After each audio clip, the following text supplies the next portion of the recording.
Hi mga Ming, nandito na naman ako para magnyaw-nyaw. For today's vlog nga, Friday nga yan at late na naman nga ako nag-upload. As usual, ano bang bago dun? Pasensya na nga pala sa boses ko at sinisipon nga ako. Pasensya na nga pala kung medyo ngongo ang dating sa inyo. Hindi ko na nga na-video pero nag-asikaso nga ako niyan at nagising ako ng alas 5. Syempre, mahirap lang tayo kaya kailangan pa rin natin mag-asikaso. Hindi ko na nga binidyo yung mga susunod pero nakabihis na nga ako niyan. At eto nga, Friday nga niyan kaya magpapalit na tayo ng bag. Kapag Friday kasi nakasibilyan nga kami. At para naman hindi pa ulit-ulit yung bag na ginagamit ko, pinapalitan ko nga ito. Yung bag nga pala na gagamitin ko ngayon, yan nga pala yung regalo ng ate ko. Regalo nga pala yan ng ate ko nung birthday ko.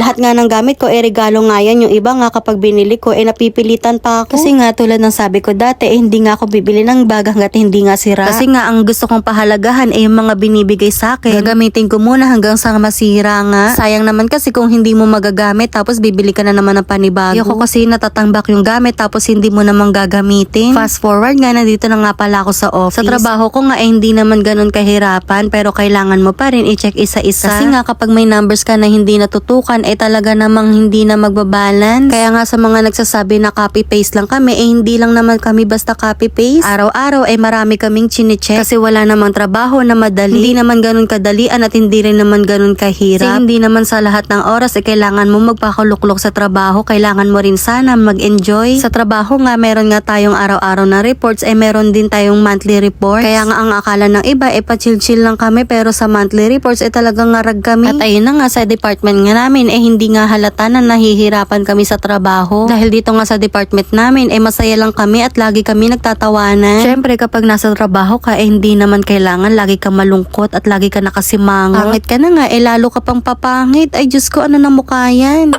At ayun na nga, biyahe na nga kami pa uwi at nandito na nga kami sa favorite naming bus na J-Ross. Kapag J-Ross kasi ang sinasakyan namin, chill nga lang kami. Yung tipong sa una, nakatayo ka nga pero maya-maya nga, mapapaupo ka rin. Tawang-tawa nga kami dito sa J-Ross dahil etong mga ate ko nga nagtitrip to Jerusalem. Kapag nga kumunti-kunti yung tao sa harapan, ililipat na nga kami. Kasi naman kapag nasa likod ka nga, hindi ka nga makatulog ng maayos. Bukod nga sa maalog, nakakahilo nga din kapag nasa likod ka. Kapag ka nga nasa bus kami, ayaw ko nga nasa gilid. Bukod nga na nakikita ko yung mga sasakyan, nakikita ko rin yung mga motor na dumidikit nga sa bus sa sinasakyan namin. Ay nako mga Ming, kakapanood ko to ng mga taong naaaksidente. Kaya minsan sa cellphone ko kapag may nai-scroll ako na aksidente, hindi ko talaga pinapanood kasi nai-imagine ko paano kung mangyari sa akin yun. Ay Diyos ko. Kaya nga kapag ako yung nasa gilid tapos yung mga ate ko yung katabi ko talaga nakikipagpalit nga ako. Pero kapag nasa gilid ako tapos ibang tao yung katabi ko naku, wala na akong choice. Wala akong choice kundi manahimik na lang ng ganito. Ay nako, wala na nga kaming araw na hindi kami natatraffic. 2 oras na nga yung ginugol mo papasok, 2 oras din pa uwi. Kaya kapag umuwi kami ng bahay, talagang parang dumadalaw na lang kami at nakikitulog. Simula nga kasi nang ginawa yung MRT, talaga namang wala na kaming oras kundi matraffic na lang araw-araw. Kaya nga sa bus kapag traffic, nakukumpleto talaga yung tulog mo. Ay nako, ewan ko ba dito sa North Caloocan, kung hindi ba naman traffic, talaga namang baha. And finally, nandito na nga kami sa bahay. Eto na nga, kakain na nga din kami. Ay naku, ewan ko nga ba kung bakit sunog yung ulam namin. Bukod nga sa inihaw na isda, meron nga niluto si Kuya Ray na tokwa tsaka merong kangkong. Ewan ko nga ba, puro nga gulay yung gusto kong kainin ngayon. Ganito siguro talaga kapag tumatanda ka na, gusto mo yung mga gulay na maluluto. Lalo na nga kapag si Kuya Ray nagluluto, ay nako, talagang sasarapan niya yan para kumain ka. Lalo na nga kapag sasabihin ng ate ko na magda-diet siya, ay nako, talaga magluluto yan ng masarap.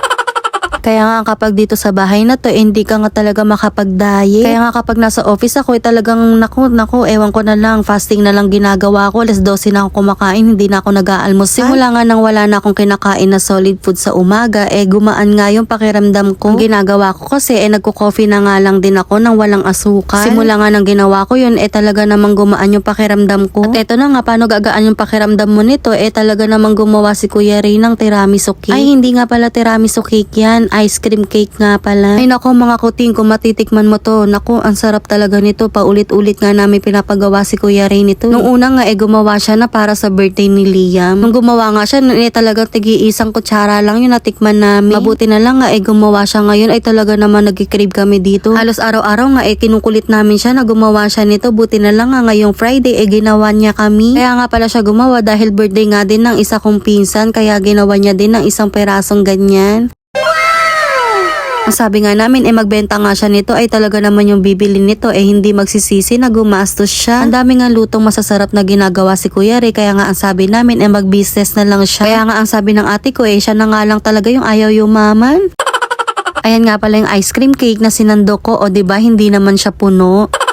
Sa sobrang sarap nga yan, talaga namang nilantakan ko na yan, talaga na pa napapa,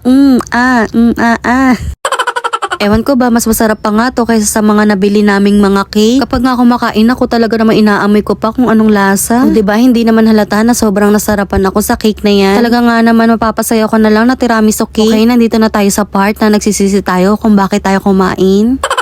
At ayun na nga, after ko nga kumain, umakyat nga lang din ako. Ang sabi ko kay ate, akyat ako para nga mag-edit. Kasi nga sa pag-edit, nandito nga ako lagi kay ate Jing, o kaya nandun ako sa kwarto nila ate Malo. Kapag nga kasi nasa kwarto ako, hindi nga maingay. Kapag nasa baba kasi ako magbo-voice record, hindi ko nga maiintindihan at hindi ko nga makaano kung ano yung sasabihin ko.